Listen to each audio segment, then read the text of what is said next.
বৃহস্পতিবার Malda medical college হাসপাতালে যোগদান করতে এসে বিক্ষোভের মুখে পড়লেন আরজিকর মেডিকেল কলেজের চেস্ট মেডিসিন বিভাগের প্রাক্তন বিভাগীয় প্রধান ডক্টর অরুণাব দত্ত চৌধুরী। তাকে ঘিরে বিক্ষোভ দেখাচ্ছেন মালদা মেডিকেল কলেজের আন্দোলনরত ডাক্তারি পড়ুয়া ছেলেমেয়েরা। এই প্রসঙ্গে এই মুহূর্তে ডাক্তারি পড়ুয়া ছেলেমেয়েদের তরফে কোনো বক্তব্য পাওয়া না গেলেও গোটা ঘটনা প্রসঙ্গে কি জানিয়েছেন মালদা মেডিকেল কলেজের জুনিয়র ডাক্তারেরা জানান যে আরজিকর মেডিকেল কলেজের চেস্ট মেডিসিন বিভাগের প্রাক্তন বিভাগীয় প্রধান অরুণাব দত্ত চৌধুরী। আন্দোলনরত পড়ুয়াদের অভিযোগ, আরজিকর মেডিকেল কলেজের প্রাক্তন বিভাগীয় প্রধান চুপির সারে মালদা মেডিকেলে যোগদান করেছেন। যতক্ষণ না ওনার বিরুদ্ধে ওঠা সমস্ত অভিযোগ খারিজ হচ্ছে ততক্ষণ ওনাকে মালদা মেডিকেল কলেজ অ্যান্ড হাসপাতালে অধ্যাপক হিসেবে মেনে নেওয়া হবে না।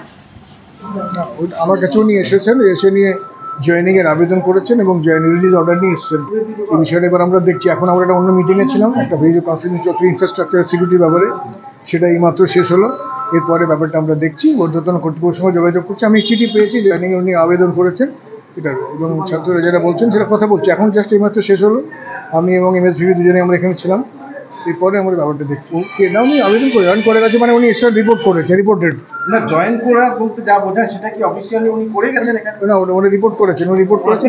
কমপ্লিট হয়েছে? না না, জয়েন করা করে গেছেন এই কথাটা কি বলা যাবে? আমরা দেখছি, ওটা আমি যাচ্ছি, উপরে যাচ্ছি, অফিসে যাচ্ছি। তাহলে কি এখনো করেননি উনি আবেদন করেছেন, আমরা ব্যাপারটা দেখছি। ওনার কাছে আবেদনটা এসছে ফর জয়েনিং এর করে, ওটা আমরা কথা বলে আমি ছাত্রদের যাবে কি? ছাত্ররা কি যাবে? ছাত্রদের এখন আমার সাথে কথা হয়নি। আমি যে হারে ওরা যখন ছাত্ররা এসেছিল তখন আমি নিচে মিটিংয়ে ব্যস্ত ছিলাম। আমরা দুজনে এখানে চলে এসেছি। আমি এবারে কথা বলবো, এবারে কথা বলে দেখি কি আলোচনা হয়, কি না জানাবো। আমি যাচ্ছি, উপরে যাচ্ছি। বলছেন যে তার বিরুদ্ধে যে অভিযোগ না এটা পর্যন্ত তাকে এখানে তারা জয়েন করতে দেবেন না এবং তাকে মেনেও নেবেন। এই ক্ষেত্রে আপনারা ভূমিকা কি হবে? না, আমাদের ক্ষেত্রে যদি অফিসিয়াল রুলস যেটা মেনে সেটাই আমরা করবো। আমাদের রুলস মেনে আমরা করবো। দেখি ঊর্ধ্বতন কর্তৃপক্ষের সঙ্গে যোগাযোগ রাখছি।